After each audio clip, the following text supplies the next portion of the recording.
والله أشهد لله الذي لا إله إلا هو أننا ما وجدنا السعادة ولا الراحة إلا بالقرب منه سبحانه، وكلما اقتربنا منه أكثر أحسسنا بالسعادة أكثر. طبعا أصلا سؤال ما الذي خلق السعادة؟ من؟ الله. فهل يمكن أن يعطيها لمن أعرض عنه أم لمن اهتدى إليه؟ لا شك أنه سيعطيها لمن اهتدى إليه. أسأل الله يجعلني وإياكم.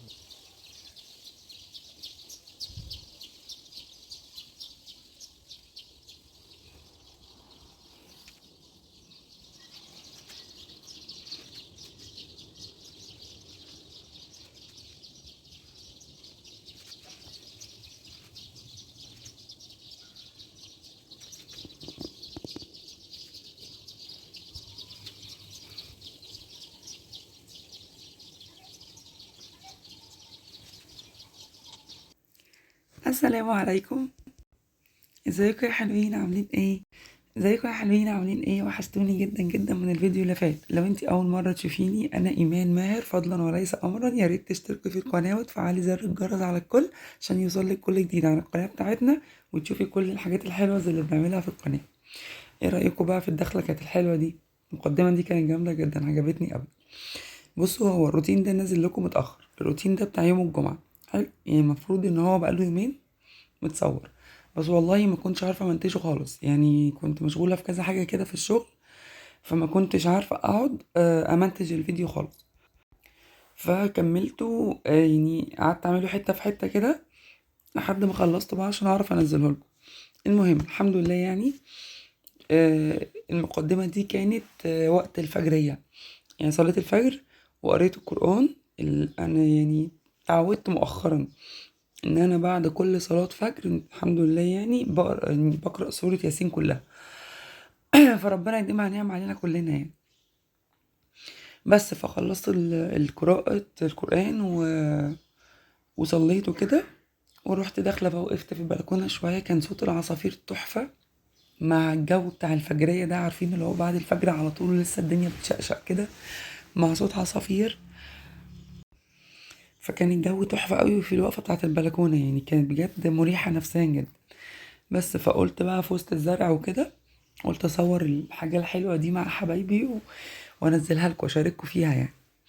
بس فكان بصراحة يعني حبة وقت لذيذ كده وقفتهم، كنت مبسوطة قوي بصراحة. بجد المثل اللي كان بيتقال البدرية منسية، امي كانت بتقولهولي دايما. ما حسيتش بمعنى المثل ده غير بعد ما اتجوزت. بجد والله لما اتجوزت وبقيت اقوم الصبح بدري، اليوم اللي بقوم فيه بدري، اروق واعمل اكل، والاقي نفسي على بكبيري قوي الساعه 1 اكون خلصت كل حاجه ورايا، روقت الشقه ومسحت ونضفت وغسلت وعملت اكل وكل حاجه. الاقي نفسي ان الدنيا كلها اليوم اللي بصحى فيه بدري كل حاجه ورايا بتخلص. بتفرق معايا بقى اليوم اللي بيكون عندي فيه تمرين بجد، يكون عندي شغل، فانا بنزل بعد العصر من البيت. لما بصحى بدري بحس ان اليوم كله بقى سريع وخلصت اللي ورايا كله، عكس تماما لما بيكون عندي شغل واصحى الساعة 1 مثلا او الساعة 11 او الساعة 12 من النوم، واحس ان انا بجري ورا نفسي في الشقة، مش عارفة تخلصي اكل ولا عارفة تخلصي مواعين. لو انتي مثلا نايمة وعندك مواعين عشاء او حاجة ومش عارفة تروقي شقة، تمسحي، هحط غسيل، هنشر، هحضر ايه، هحضر الاكل اللي هناخده معانا النادي، هحضر الاكل اللي هنعمله في البيت لما نرجع نتعشى بيه، هل هحضر لبس ليا والامينه وكده. تلاقي بقى الدنيا بتجري ورا بعض. بجد لا، الصحيان بدري ده يعني نعمه والله العظيم. بس والله بيتوقف معايا انا عن نفسي يعني، واكيد طبعا كل حضراتكم كده، ان النوم النوم بيفرق جدا والله العظيم. فكرة النوم بدري بتفرق جدا. احنا عشان بسبب رمضان والله لغاية دلوقتي النوم يعني مش هقولك اللي هو اتظبط، بس يعني بنسبة 50% احسن من الاول.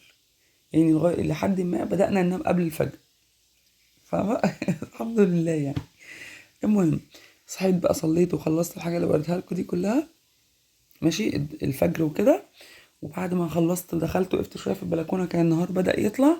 رحت داخله بقى، كان عندي شويه مواعين كده لما بكون ناويه ان انا اصور معاكم الصبح، غسيل مواعين، فما بغسلش مواعين بالليل بصراحة، بسيبها كلها في الحوض، واقول اول ما اصحى بقى وانا بصور عشان اعرف اصور معاكم، يعني فاهمين قصدي.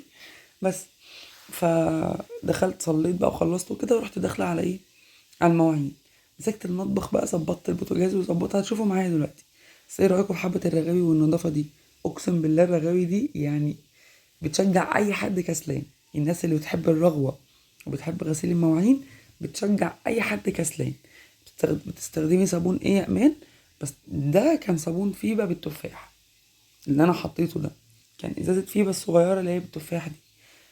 كنت جايبها في مره عشان اجربها، زي ما قلت لكم انا بجيب عدد صابون كده، كميه صابون مواعين بخليها عندي، كل ما بنزل بجيب نوع ما يكونش عندي اشوفه اجربه يعني، من الازايز الصغيره، عشان لو عجبني ممكن ابقى لو لقيت عليه عرض في الكميه الكبيره بتاعته ممكن ابقى اجيبها. فاهمين قصدي؟ بتبقى في وجهه نظري في الموضوع ايه. بس وزي ما قلت لكم انا بحط معلقتين خل في الطبق بتاع المواعين بتاع الصابون نفسه، بتبقى حلوة جدا. تمام.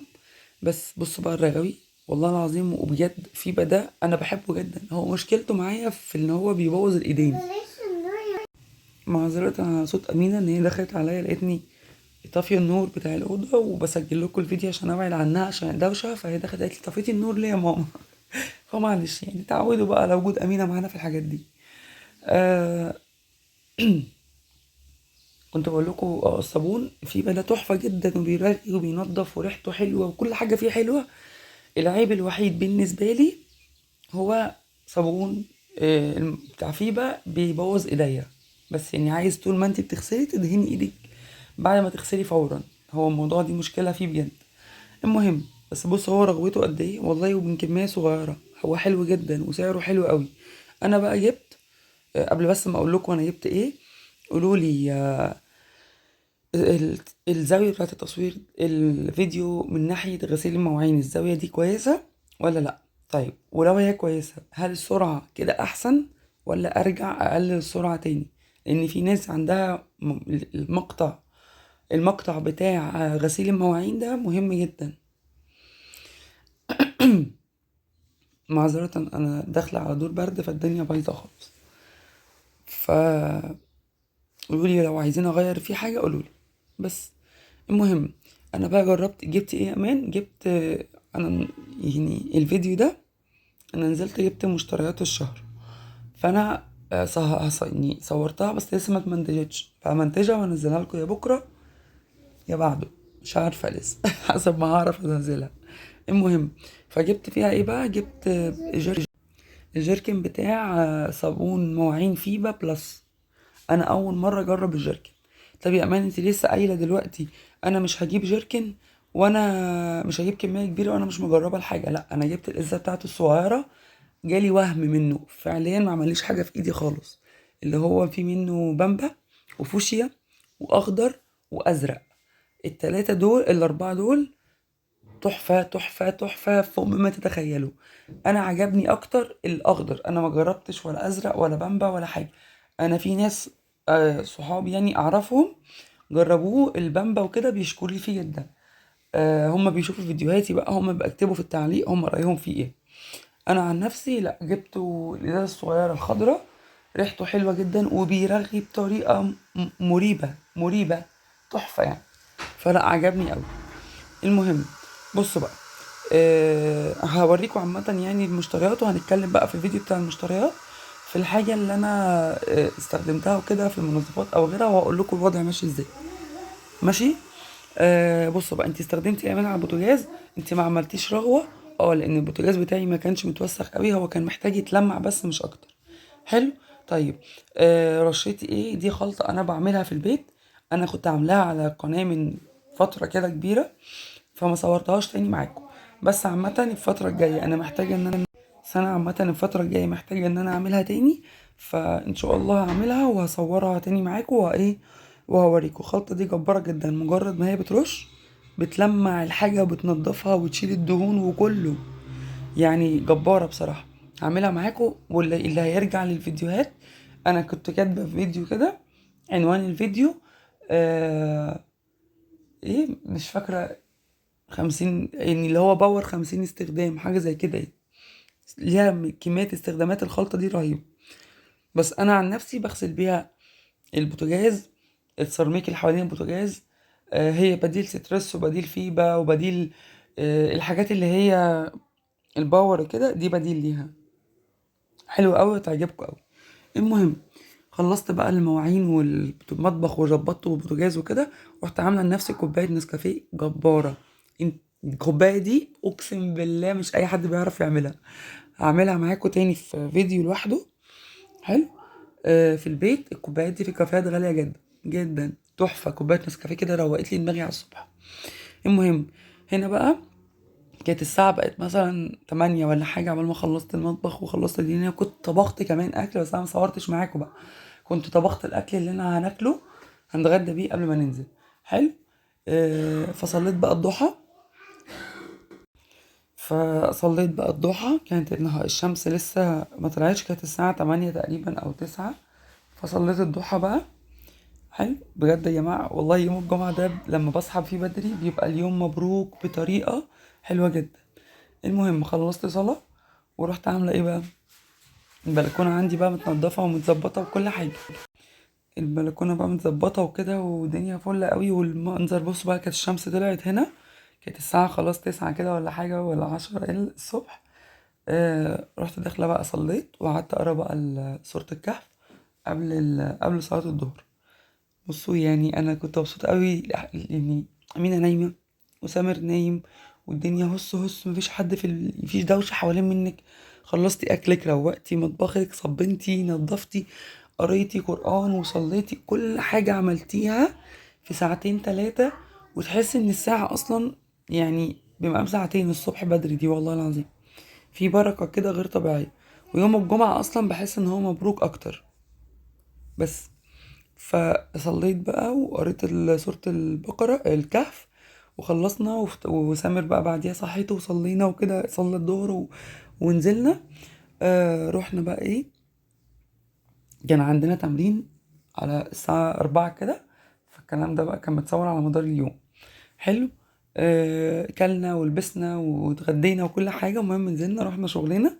كان عندي تمرين انا وسامر وخلصنا وكده ونزلنا. وبعد التمرين بقى احنا كنا مشغلين اغنية في الفيديو ده بقى انزله لكم لوحده لان الاغنية كانت عجباني قوي. بس رحنا بقى النادي، خلصنا تمرين. وبعد ما خلصنا التمرين رحنا اشترينا مشتريات. انا صورت معاكم المكان اللي انا اشتريت منه الشهر ده، لان المكان فتح عندنا جديد في اكتوبر، لسه فاتح ما كملش يومين 3. فروحنا بقى مع بعض. جملة ماركت كان لسه فاتح جديد. ف لسه فاتح جديد فكان عامل عروض حلوة جدا. اللي متابعني عامة كان عارف ان انا من اغلبية حاجتي بجيبها يا هايبر يا كارفور. بس جملة في ماركت ده كان فاتح بقاله يومين او 3. فروحت شفته حلو جدا وجميل قوي. الفرع كبير جدا جدا ما شاء الله، ما كنتش اتوقع ان هو يبقى كده يعني. بس فدخلت بقى. بصوا انا ما صورتلكوش التفاصيل قوي، بس صورتلكوا شوية مقتطفات كده. والمشتريات بقى نفسها انا هصورها معاكم ان شاء الله. بس اليوم ده بالنسبة لي بيبقى يوم كده مختلف. طبعا امينة دخل قسم الالعاب يعني خرجنا منه باعجوبة. طبعا ما خرجتش الا لما اشتريت عروسة واشتريت مش عارفة ايه. يعني سامر الله يبارك له لازم اللي امينة عايزاه لازم يتجاب يعني. المهم بصوا عنده قسم كمان للادوات المنزليه كبير جدا، وعنده قسم للاجهزه وعنده حاجات كتير قوي. هنا بقى كنا خلصنا خلاص. وامينه كنت انا فرحانه اكتر من امينه ان انا جبت الحاجه اللي انا كنت عايزاها ومحتاجاها جدا. وقعدنا نلعب شويه وبعد كده سامر هو كمان. بجد ربنا يديمها عليها نعمه، ربنا يبارك له والله. واي نعم قعد يندب شويه بعديها بس الحمد لله. عدت كلها بتعدي يعني. ربنا يبارك لنا في بيوتنا وفي حياتنا ويملى حياتنا كلها بركة وخير يا رب كلنا جميعا يا رب. يخلي لنا ولادنا ويخلي لنا أجوازنا. وكل حاجات اللي في حياتنا النعم دي ربنا يبارك لنا فيها. بص بقى هنا قاعد يقول لي طلعي الريسيت وريه للناس، انت بتعملي انت مطلعه قد ايه. انت لو بتكتبي لسته مش تكتبي كل الطلبات دي. بس الحمد لله يعني. ربنا يديمها نعمه ويبارك في حاجه، ويبارك لنا في حاجتنا ويبارك لكم في حاجتكم وفي حياتكم يا رب واحنا جميعا. وان شاء الله يعني الفيديو اللي جاي يعجبكم اكتر والفيديو ده يعجبكم هو كمان. واستنى اللايك بتاعكم واشوفكم على خير. وهنا بقى بصوا هو هيندب دلوقتي حالا في وشه. حرام والله حرام. اشوفكم على خير الفيديو الجاي. باي باي.